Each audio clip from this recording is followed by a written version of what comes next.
ఆంధ్రప్రదేశ్ రాష్ట్రంలో పిఠాపురం నియోజకవర్గంలో పవన్ కళ్యాణ్ గారి గెలుపుతో మెగా అభిమానులందరూ ఆనందోత్సాహాలతో మునిగి తేలుతున్నారు. ఈ అభిమానులు పవన్ కళ్యాణ్ గారి నివాసానికి వెళ్ళి ఆయనను కలిసే ప్రయత్నం చేశారు. అయితే పవన్ కళ్యాణ్ గారు హైదరాబాద్ నుంచి మంగళగిరి బయలుదేరి వెళ్లారు. ఇదిలా ఉండగా పవన్ కళ్యాణ్ గారు గెలుస్తున్న వార్తలు వస్తున్నప్పటి నుంచి సినీ ప్రముఖులు చాలామంది సోషల్ మీడియా వేదికగా ఆయన మీద ప్రశంసల వర్షం కురిపిస్తూనే కంగ్రాట్స్ చెబుతున్నారు. ఇక తాజాగా అల్లు అర్జున్ కూడా ఈ మేరకు ట్వీట్ చేశారు. పవన్ కళ్యాణ్ గారికి హృదయపూర్వక కంగ్రాట్స్ అని, ఇది ఒక అద్భుతమైన విజయం అని పేర్కొన్నారు. మీ హార్డ్ వర్క్, డెడికేషన్, ప్రజలకు సేవ చేయాలనే కమిట్మెంట్ ఎప్పుడూ గుండె కత్తుకునేలా ఉంటాయి.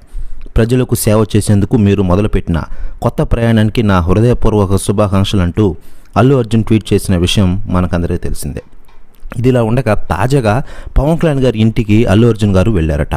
కొద్దిసేపు ఇద్దరు కలిసి ముచ్చటించుకున్నారట. ప్రెస్ న్యూస్ కూడా తెగ వైరల్ అవుతోంది ఆంధ్రప్రదేశ్ రాష్ట్ర రాజకీయాల్లో. ఇకపోతే అల్లు అర్జున్ మీద కొన్నాళ్ళ క్రితం పవన్ కళ్యాణ్ గారి అభిమానులు తీవ్రస్థాయిలో ఆగ్రహం వ్యక్తం చేశారు. ఎందుకంటే నంద్యాలలో వైసీపీ అభ్యర్థి గెలుపు కోసం ఆయన వెళ్ళి ప్రచారం చేశారనే విషయం మీద జనసైనికులు ఆగ్రహంగా ఉన్నారు. నంద్యాల వైసీపీ అభ్యర్థి శిల్ప రవిచంద్రరెడ్డి తనకు స్నేహితుడు కావడంతో అక్కడికి వెళ్లి ఎలక్షన్స్కి 2 రోజుల ముందు బన్నీ సెంటర్ ఆఫ్ అట్రాక్షన్గా నిలిచిన విషయం మనకందరికీ తెలిసిందే.